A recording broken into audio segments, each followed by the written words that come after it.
Assalamualaikum warahmatullahi wabarakatuh. Perkenalkan, saya Wanda Fitria dari jurusan Pendidikan Sejarah Fakultas Ilmu Sosial Universitas Negeri Medan, dengan mata kuliah perkembangan peserta didik yang akan membahas tentang perkembangan emosi. Untuk pertama, kita akan membahas tentang perkembangan. Perkembangan adalah bertambahnya kemampuan dalam struktur dan fungsi organ tubuh menjadi lebih kompleks dalam pola yang benar, sehingga hasil dari proses pematangan organ tersebut dapat menjalankan fungsinya. Yang kedua, kita akan bahas pengertian emosi. Emosi adalah perasaan intens yang ditunjukkan kepada seseorang atau sesuatu. Reaksi terhadap seseorang atau kejadian. Emosi dapat ditunjukkan ketika merasa senang mengenai sesuatu, marah kepada seseorang, ataupun takut terhadap sesuatu.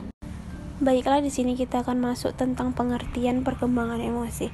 Pengertian perkembangan emosi adalah segala sesuatu perubahan atau tugas yang cukup kompleks dari usia dini.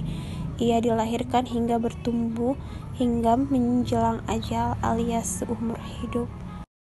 Baiklah, di sini saya akan membahas tentang emosi anak usia dini, anak usia 1 sampai 2 tahun.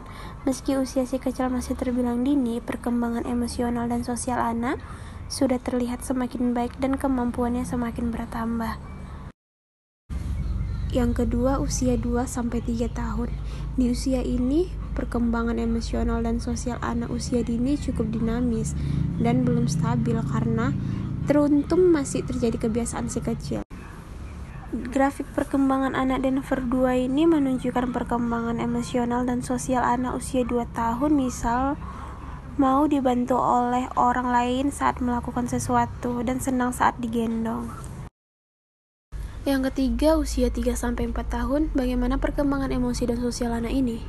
Di usia inilah anak perlahan mengenali emosinya. Usia 3 tahun adalah umur yang cukup muda untuk anak mengerti dan mengendalikan emosinya sendiri. Yang keempat, usia 4-5 tahun. Rentan usia ini anak sudah mengenal dan mengendalikan emosinya sendiri. Ia mampu menenangkan temannya sedang bersedih dan bisa merasakan hal yang dirasakan temannya. Faktor yang mempengaruhi perkembangan anak itu ada 2. Yang pertama, kematangan pola pikir. Yang kedua itu belajar. Kematangan pola pikir pertama yang mempengaruhi adalah kematangan emosional dan adanya kelenjar endokrin. Sedangkan pada bayi belum matang secara emosional, pada bayi produksi kelenjar ini masih berjumlah banyak alias masih kurang. Sedangkan kelenjar ini sangat penting untuk mendukung reaksinya. Yang kedua, belajar. Ada 5 faktor yang mempengaruhi. Yang pertama, trial and error. Yang kedua, meniru atau menciplak. Yang ketiga, identifikasi. Yang